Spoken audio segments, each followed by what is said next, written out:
Right guys, welcome back to the channel again. Out today in a wee SCRAM 411. Now this is a guided ride. I'm up at AMR in Renfrew for one of their demo days, so they're good enough to put this on and let you ride a vast selection of their different bikes. So I'm out just now in the wee SCRAM 411 from Royal Enfield. It's a really fun little bike, this feels tiny. So with it being such a short guided ride, we've only got half an hour, it's just going to be a very quick first impressions of the bike. No in-depth review on this one today, so a quick first impressions, and is it something I would like to ride again.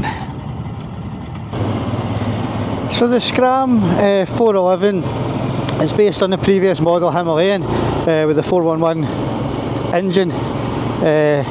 It's a really nice little bike, very approachable and very light. It's a very simple bike as well. As far as riding modes and stuff, you've basically got nothing to worry about. So to give you an idea of dimensions, I am quite short. I'm 5'6" with a 29 inside leg, and I can quite comfortably flat foot this bike, no issues whatsoever. Riding position feels quite comfortable. My hands are a nice relaxed position in front of me.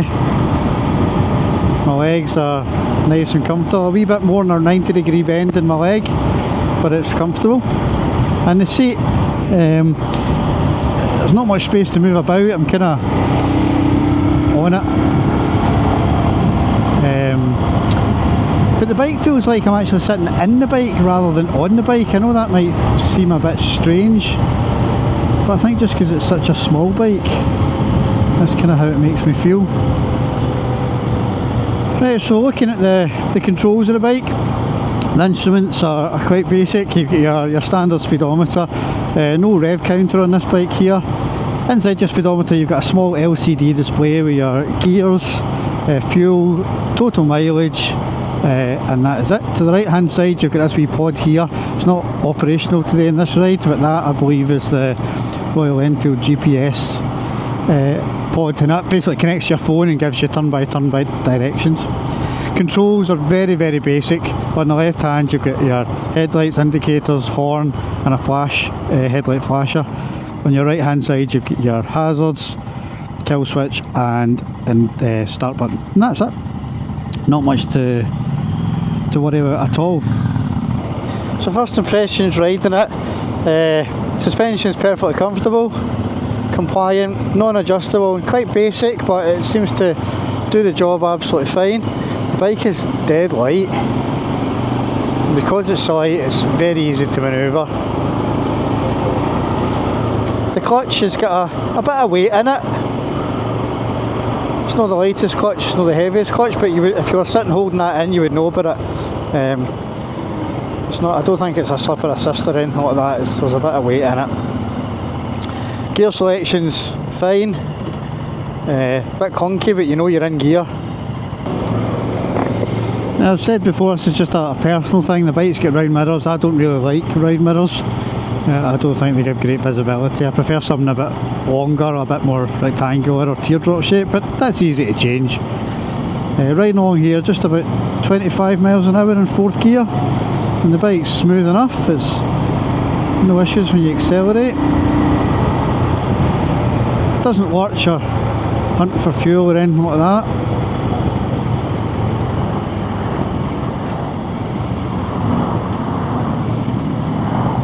And down to second.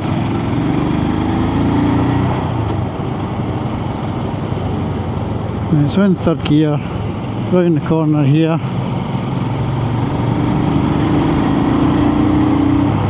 And accelerating up in 3rd is adequate. It's not a fast bike, it's never going to be a fast bike, but that's not the point of it. It's designed for kind of everyday use, maybe a bit of country lanes, forest roads, that kind of stuff, and I think it'll do that job quite well because it is so light. 5-speed gearbox, and the gearbox is responsive enough. As I said, there's not a huge amount of space in the seat, so I can't really move forward or backwards. The seat's reasonably firm, and I can actually feel some heat coming up through it.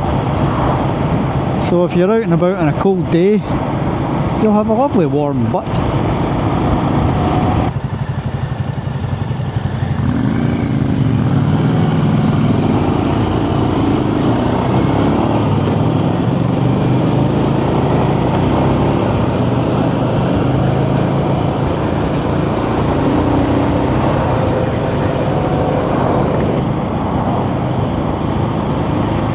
So 40 miles an hour in 4th gear at the moment, and perfectly smooth. If I open the throttle, yeah, I've got enough there.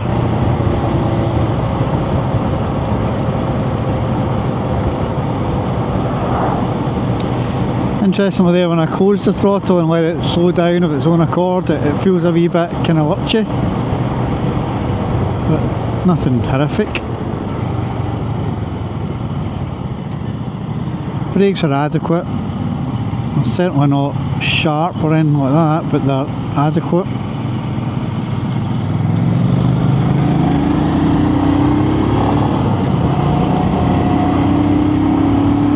And the guys in front of me are on bigger bikes, and I'm not being left behind. Fair enough, I'm on wide open throttle, but I'm not struggling. Perhaps if you were on this and you were out with your mates, maybe on 600 or 1000cc sports bike, then you're not going to keep up, but most bikes would struggle to keep up with them if they're not another sports bike. So it's just a very quick look at the bike today and a very initial first impressions. I think this would be a great little bike if you were maybe just past your test, you're doing a bit of commuting, you want to do some forest roads or off green laning, that kind of stuff. This would be good for that. It's not intimidating to ride in any way, very approachable, and it's nice and light, so it'd be a cracking wee bike to have a good play about on. Now also, because it's quite inexpensive, I wouldn't be so worried about dropping it or anything like that.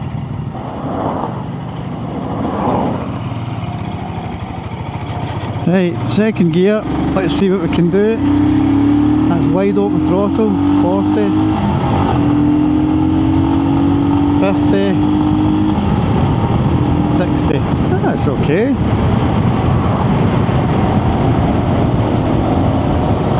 This is the kind of roads where the bike is kind of built for. Your B roads, your back roads, where you're probably doing between 30, 50, 30, 60, that kind of speed, and about town. It's not going to be designed for your wide open touring, so if that's the kind of thing you're into, I would probably look somewhere else. I wouldn't consider this for that. Be fine for the day trip. Stick a backpack on and away you go. You're going to get really good fuel economy on this bike.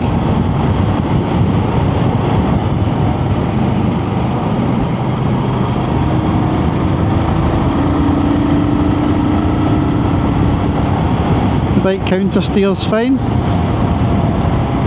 and it holds the line okay.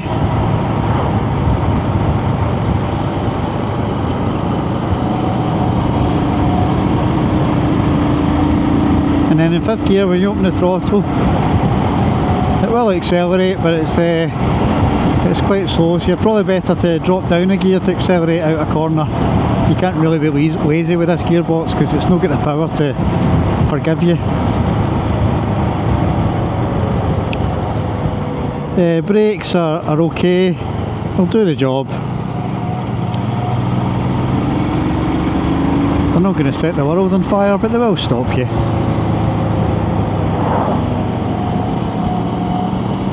It's actually quite fun.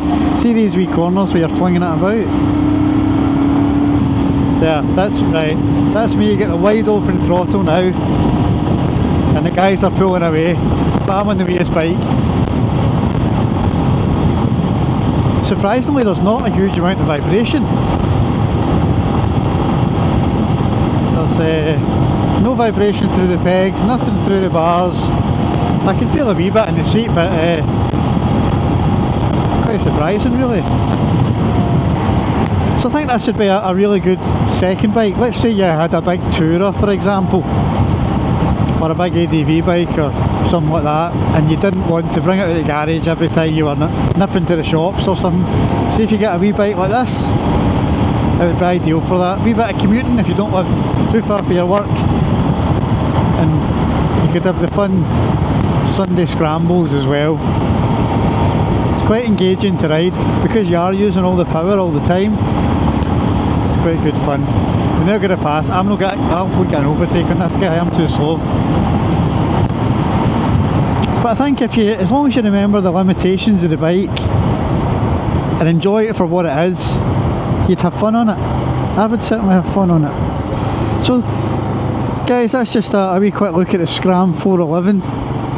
So once again I want to thank AMR for putting this demo day on and letting folk come and ride all their demo fleet. It's a really good chance to have a go on some bikes you might not normally try. So thanks a lot to the guys at AMR, and if you're in the area and you're looking for a Royal Enfield, a Guzzi, a Aprilia, what else have they got, CF Moto, Benelli, check them out. AMR based in Hillington. So thanks very much for watching today, and I hope you join me for the next one. Please consider giving me a like and a subscribe on the channel. We're nearly at 1,000 subscribers now, and a few more will just get us over that line. So thanks very much guys and gals, and ride safe. Cheerio.